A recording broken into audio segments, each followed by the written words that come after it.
다음으로는 박종순 국토연구원 연구위원님 나오셔서 그린 인프라와 녹색 도시에 대해 말씀해 주시겠습니다. 큰 박수 부탁드립니다.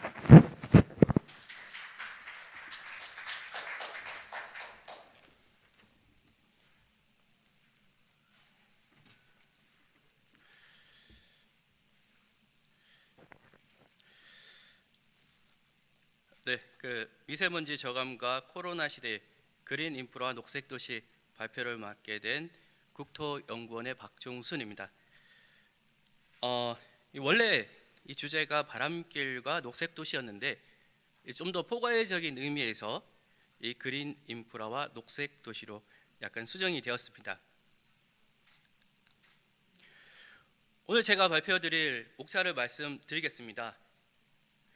먼저 녹색 도시의 정의를 말씀드리고, 그리고 지금 가장 문제되고 있는 도시의 미세먼지와 코로나, 그리고 이를 해결하기 위한 그린 인프라, 그리고 한국형 그린 인프라 구상도 순으로 말씀드리겠습니다. 먼저 녹색 도시입니다. 앞서 많은 분들이 말씀하셨습니다. 우리는 지금 위기의 시대에 살고 있습니다. 환경, 경제, 사회 위기에 살고 있고요. 환경적으로 보았을 때 지금 지구 온난화가 심각합니다. 지구가 뜨거워지고 있고요. 지구가 3도씨 상승하면 전 세계 생물의 30에서 50%까지 멸종하게 되고, 또 두 번째 가장 큰 문제는 환경적으로 보았을 때 미세먼지 문제입니다. 2019년 3월에 일주일간 고농도 미세먼지가 발생하면서 우리가 상당히 고생하였습니다. 이 미세먼지는 폐질환, 호흡기 질환, 폐암을 유발시킵니다. 그래서 상당히 이렇게 심각한 문제이고요. 두 번째로 우리는 경제 위기에 살고 있습니다. 잘 아시다시피 지난 3월에 중국에서 공장을 가동 중단하면서 글로벌 공급망이 붕괴가 되었고, 미국에서는 경기 침체가 발생하였고, 또 보니까 4월에는 이 실업률이 무려 14.7%로 상당히 높고, 이 수치는 2차 세계대전 이후로 최고치에 달한다고 합니다. 물론 우리나라도 비슷합니다. 청년 실업률도 높고 경기 침체되고 있고요. 그래서 중국이나 미국, 우리나라 다 경제적인 양적 완화 정책을 쓰고 돈을 풀고 있습니다. 마지막 위기는 사회 위기인데, 이 코로나 때문에 먼 거리 이동을 할 수가 없고, 그러면서 교류가 부족하다 보니까 이 우울증을 호소하는 사람이 증가하고 있습니다. 또 아까 말씀드린 것처럼 실업률이 증가하다 보니까 소득 수준이 감소되고, 그러면서 사회 활동이 위축이 됩니다. 그럼 당연히 상대적 박탈감도 심화되고 우리가 행복감이 감소합니다. 그래서 제가 생각하기에 좋은 도시란 것은 환경적으로 봤을 때는 이 도시에서 탄소 배출을 최소화해야 되고, 경제적으로 봤을 때는 도시에서 일자리가 풍부해야 되고, 또 도시에 사는 사람들이 행복해야 됩니다. 그러한 도시가 굿시티이고 친환경 도시라 할 수 있는 녹색 도시이고, 그 실천수단이 바로 그린 인프라입니다. 오늘 제가 말씀드린 부분은 미세먼지와 코로나 이 두 주제에 대해서 말씀드리고, 먼저 도시의 미세먼지 부분입니다. 잘 아시다시피 우리나라 서울의 미세먼지 농도가 2014년부터는 감소 추세에 있었습니다. 그럼에도 불구하고 LA, 파리, 도쿄 이런 선진국에 비해서는 2배에서 3배 정도 높은 수준에 달하고 있고요. 요거는 2020년 3월에 세종시와 인근 지역의 미세먼지 농도입니다. 이게 코로나의 역설인데요. 미세먼지가 올해는 작년에 비해서 더 개선이 되었습니다. 미세먼지는 마이너스 33%, 초미세먼지는 마이너스 49%, 이렇게 개선이 되고 있음에도 불구하고 WHO 권고 기준에는 근접하거나 또 일부 지역은 초과한다는 것을 볼 수가 있습니다. 그래서 이번에 2019년도에 제가 연구한 결과물에 대해서 간략하게 설명드리겠습니다. 바람길에 대한 연구였고, 요거는 행복도시의 세종시의 타골풍의 현황입니다. 요 보시다시피 이게 복잡하게 보이는데요. 그렇게 복잡한 건 아니고, 행복도시의 여기 환경을 보면은 산세가 험하고 지형이 복잡할수록 풍속이 약하다, 평평할수록 풍속이 강하다, 이런 것을 알 수가 있고, 또 천마을 조성 전후 신도시가 건설이 되면 바람 환경이 어떻게 바뀌나 그것을 보여주는 것이고요. 신도시가 건설되었더니 바람이 상당히 복잡하게 바뀌고 있더라. 그 다음에 오른쪽 그림에 보시다시피 신도시가 건설되었더니 풍속이 상당히 약해지고 있더라. 한 1m/s 이러한 풍속을 보여주던 것이 신도시가 건설되면서 상당히 바람이 약해지고 있는 것이고, 이 그림은 찬 공기가 만들어지고 어떻게 지형을 따라서 이 하천이나 계곡으로 그 다음에 하천에 쌓이는가, 이런 것을 보여주는 것이고요. 중간에 보이는 것이 그 찬 공기에 내려오는 길목입니다. 이런 길목을 갖다가 저희가 바람길로 설정할 수가 있고, 이런 바람길 위에 아파트를 짓게 되면 찬 공기가 내려오다가 다시 돌아가거나 혹은 멈춰버립니다. 그래서 우리는 아파트를 지을 때 바람길과 수평 방향으로 가급적 건설한다 그러면 미세먼지가 빠른 시간 내에 확산되고 혹은 저감될 수가 있습니다. 그래서 우측 오른쪽 그림과 같이 바람길과 수평 방향으로 건축물을 배치할 필요가 있고요. 그래서 이 결론은 다음과 같습니다. 바람길 조성이 미세먼지 저감의 현실적인 대안이고 효과적인 대안이다. 그리고 신도시가 한번 만들어지면 50년, 100년이 지속됩니다. 그러니까 처음부터 도시 만들 때 이 바람길을 조성한 친환경적인 도시를 만드는 것이 중요하다고 할 수 있습니다. 그 다음으로는 코로나와 그린 인프라인데요.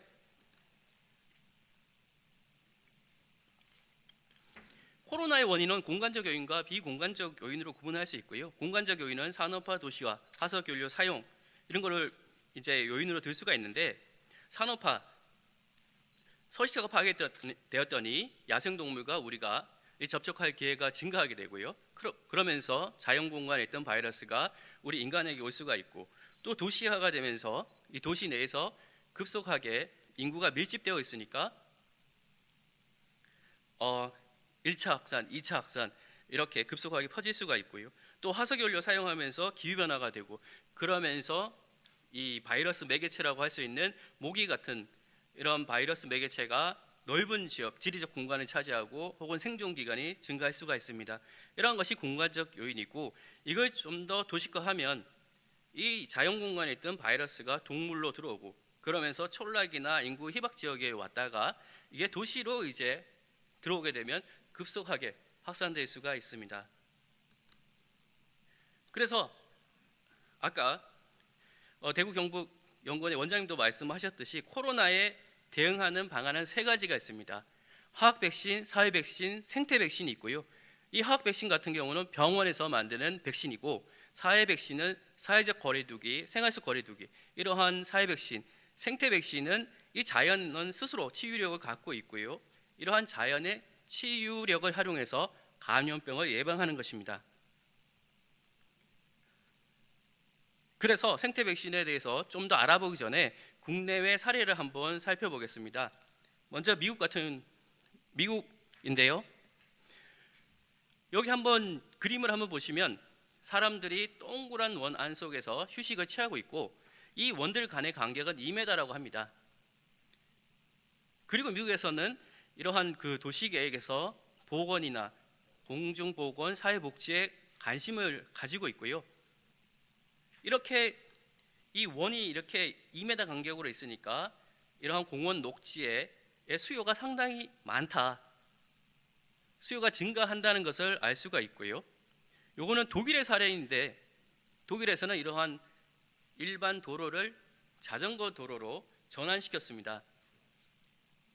그래서 우리도 어떤 사회 기반 시설이 고정된 것이 아니고 급한 경우에는 다른 시설로 전환할 수 있는 사회 기반 시설도 유연성을 가져야 한다. 이런 것을 알 수가 있고, 일본 같은 경우는 역상킹코다의 정책을 하고 있습니다. 그래서 인구 분산 정책을 쓰고 있고 또 균형 발전도 깨하고 있는 것으로 나와 있고요.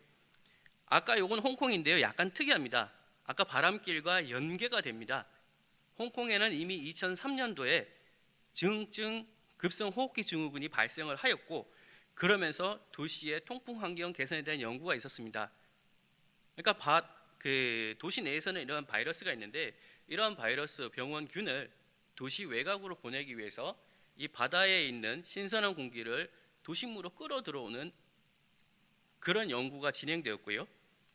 그러면서 도시의 건축물 배치 개선도 하고 대기 통풍 개선을 하였고, 그러면서 구체적으로 그 스트리트 방향 바람길을 내고 오픈 스페이스를 연결하고, 그리고 풍속 비율 평가 지표도 만들었습니다.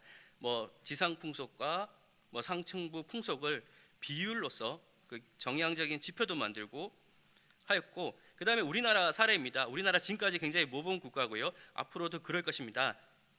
지금 2020년에 진단키트 전 세계로 수출하고 있고, 혈장 항체 치료제 개발하고 있고요. 또 백신도 지금 개발 중에 있습니다. 사회적 거리 두고 있고요. 자전거 수요가 증가하고 있습니다. 생활권 공원 이용률도 증가하고 있고 40에서 50% 증가하고 있다고 합니다. 그래서 이러한 여러 가지를 살펴보았더니 미국, 독일, 일본, 홍콩 다양한 정책을 추진하고 있습니다. 원형 공간, 자전거 길도 만들고 있고, 그럼에도 불구하고 우리나라 아직 공간적 측면에 대해서는 구체적으로 지금 정책이 만들 필요가 있고요. 그게 바로 그린 인프라, 녹지 기반 시설이라 할 수 있습니다.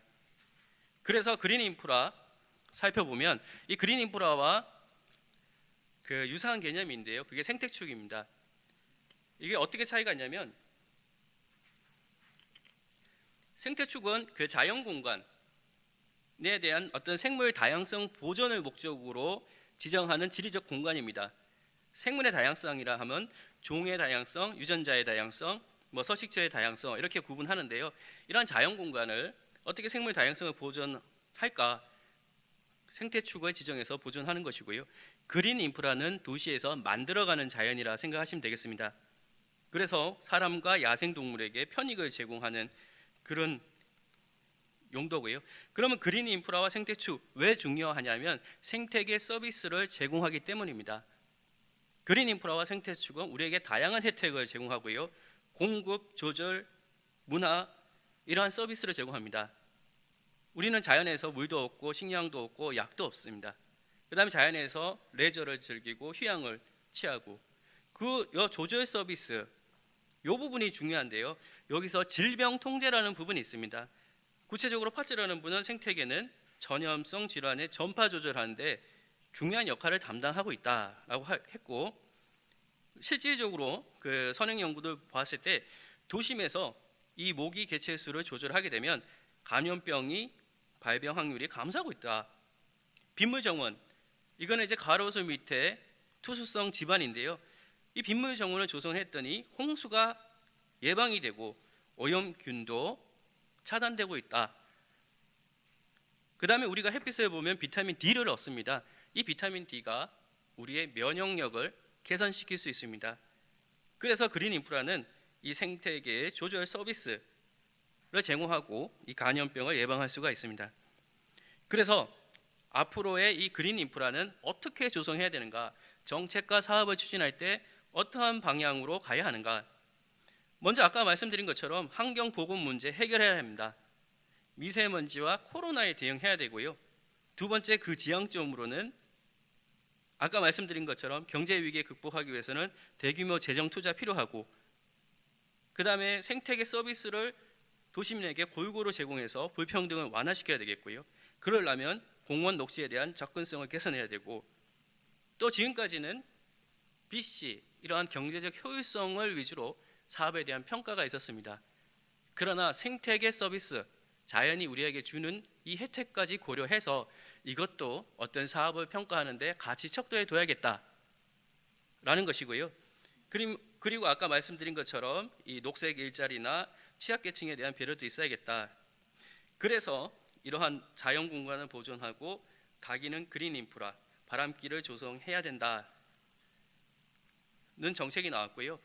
그래서 첫 번째, 국토의 생태 네트워크 복원입니다. 이 자연 공간을 보존해야 되죠. 과거는 개발과 이용해서 자연을 훼손했다 그러면 지금은 완충 공간을 충분히 둬서 종 다양성을 충분히 확보해야겠다라는 것이고요. 요거는 환경계획과 도시계획의 그 상충 때문에 우리가 지금까지 자연 공간을 보존하지 못했다라는 그런 의미가 되겠습니다. 그 1번과 2번 같은 경우 이제 환경계획에서는 광역 생태축으로 지정을 했는데 이 도시계획에서는 여기를 보존축으로 지정을 하지 않습니다. 그렇게 되면 이러한 상충 때문에 광역 생태축은 보존돼야 될 지역이 개발될 가능성도 있습니다. 그렇기 때문에 이러한 상충을 해소하는 것이 필요하게 되겠고요. 그래서 구체적으로는 일단 생태축의 뼈대는 만들어 놔야 된다. 그리고 시간이 지나가면서 이 뼈대에서 외연을 확장시키고 결국 그 가운데는 도시와 자연 공간이 만나는 데는 충분한 완충 공간을 둬야 된다라는 것이고요. 이거는 방제 공원입니다.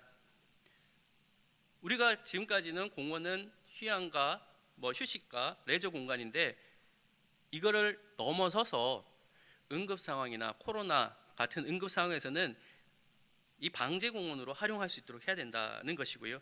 실제 오른쪽 그림을 보면 일본에는 방제 퍼 걸러라는 이러한 인공 구조물이 나중에는 임시 숙소로 활용된다고 합니다.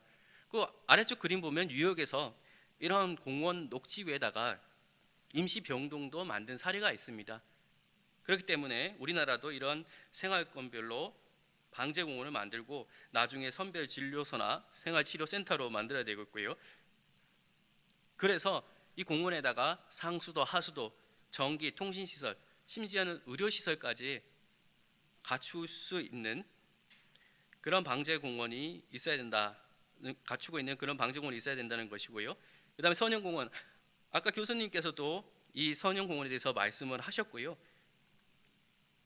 이 선형공원은 좀 더 양적인 어떤 면적인 공원이 아니고 접촉면을 넓혀서 많은 사람들한테 공원 서비스를 제공하는 측면에서 굉장히 유리한 시스템이라는 생각이 들고요.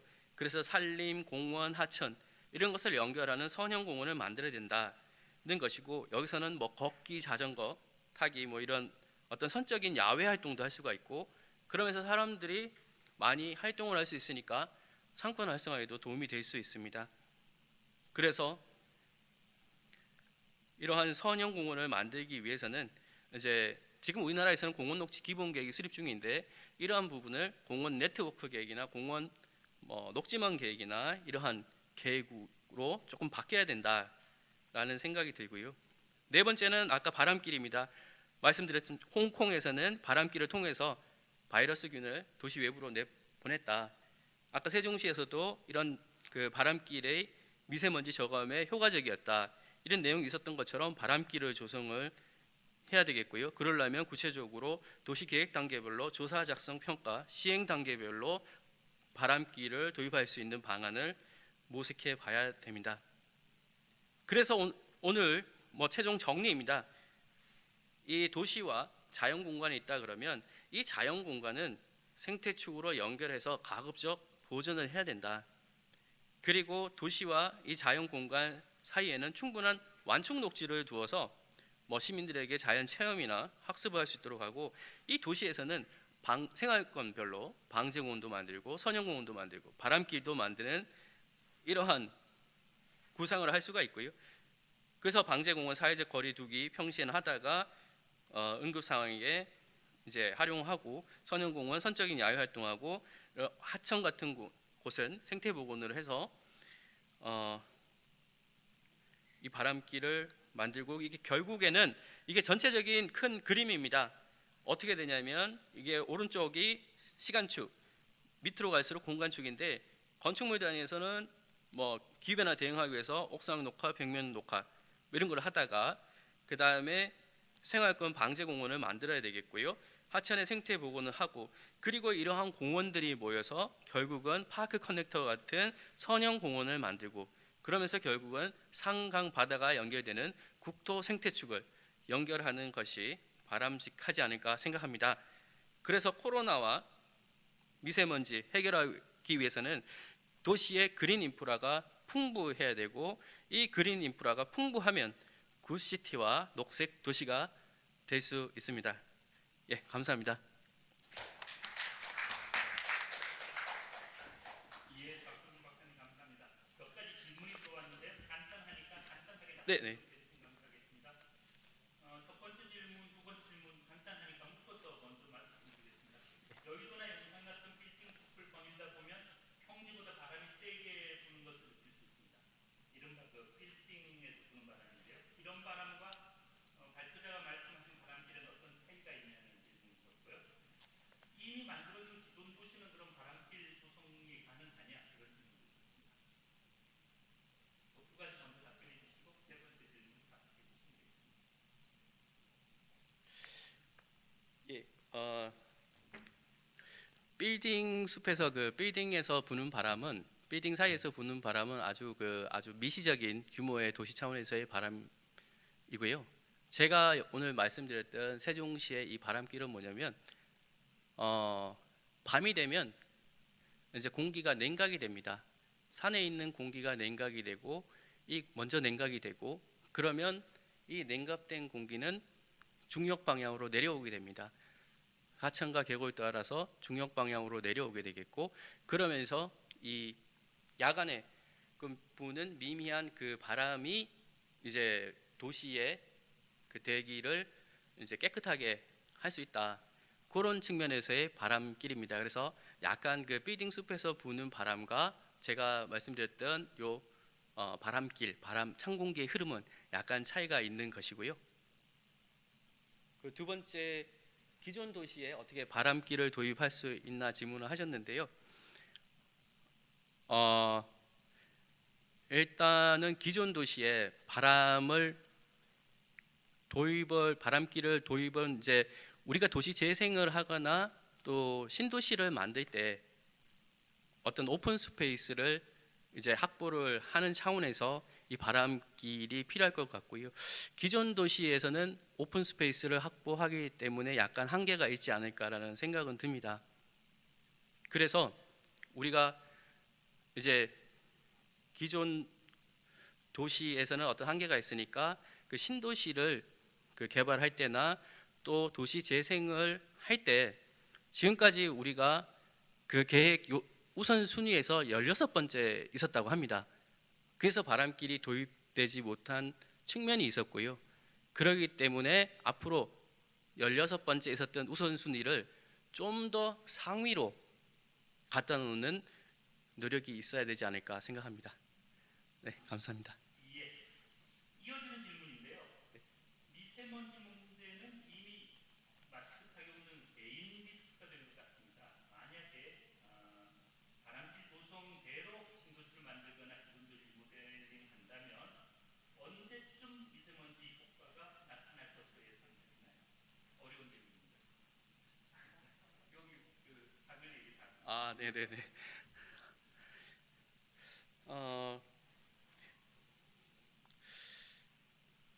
그 바람길이 그 미세먼지 저감 효과 이거는 저희가 조금 더 지켜봐야 할 것 같습니다. 그 작년에 제가 연구를 했을 때 보면 우리나라 그 배출원의 배출량은 줄어들고 있었습니다. 2010년 초반부터 이제 배출원의 배출량은 미세먼지 배출량은 줄어들고 있었는데 그럼에도 불구하고 이 고농도 미세먼지 발생 일수는 또 증가하거나 혹은 고농도 미세먼지 발생 한 번 고농도가 작년 3월에 발생을 했는데 한 일주일간 지속됐습니다.